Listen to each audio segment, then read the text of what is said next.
नमस्ते दोस्तों, डिबेट्स योग में आपका स्वागत है। नवरात्रि का आज पहला दिन है। आज से हम 9 दिन की एक छोटी श्रृंखला शुरू कर रहे हैं जिसमें हम जानेंगे कि नवरात्रि और योग किस तरह से जुड़े हुए हैं। तो आज का नवरात्रि का पहला दिन माता शैलपुत्री को समर्पित है। माता शैलपुत्री शक्ति, स्थिरता और विकास का प्रतिनिधित्व करती है। इनसे जुड़ा हुआ आसन है वृक्षासन। वृक्षासन से हमारे अंदर स्थिरता निर्माण होती है, साथ ही हमारी मांसपेशियां मजबूत होती है, हमारी रीढ़ की हड्डी भी मजबूत होती है, जोड़ों की मजबूती बढ़ती है, साथ ही हमारी मानसिक एकाग्रता भी बढ़ती है और आकलन शक्ति भी बढ़ती है। तो आइए देखते हैं वृक्षासन कैसे करते हैं।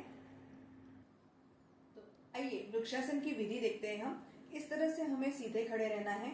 दोनों पैर जो है वो जुड़े हुए रखने हैं हमें। दोनों हाथ हमारे शरीर के पास, नजर सीधी रखनी है।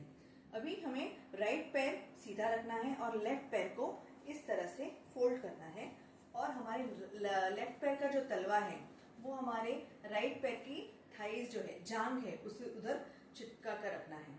और यहाँ पर आपको नमस्कार स्थिति देनी है दोनों हाथ की और अपनी जो नजर है वो एक बिंदु पर केंद्रित करनी है। इस तरह से हमें खड़े रहना है जब तक हम खड़े रह सकते हैं। 10 सेकेंड्स, 20 सेकेंड्स खड़े रहना है। इससे देखिए एक बिंदु पर नजर केंद्रित करने से हमारी एकाग्रता बहुत ही अच्छी तरह बढ़ती है। आसन स्थिति छोड़ते वक्त दोनों हाथों को पहले शरीर के पास लेना है। हमारा जो लेफ्ट पैर है उसको सीधा करना है एंड खड़े रहना है। यही स्थिति हम राइट पैर से भी करेंगे।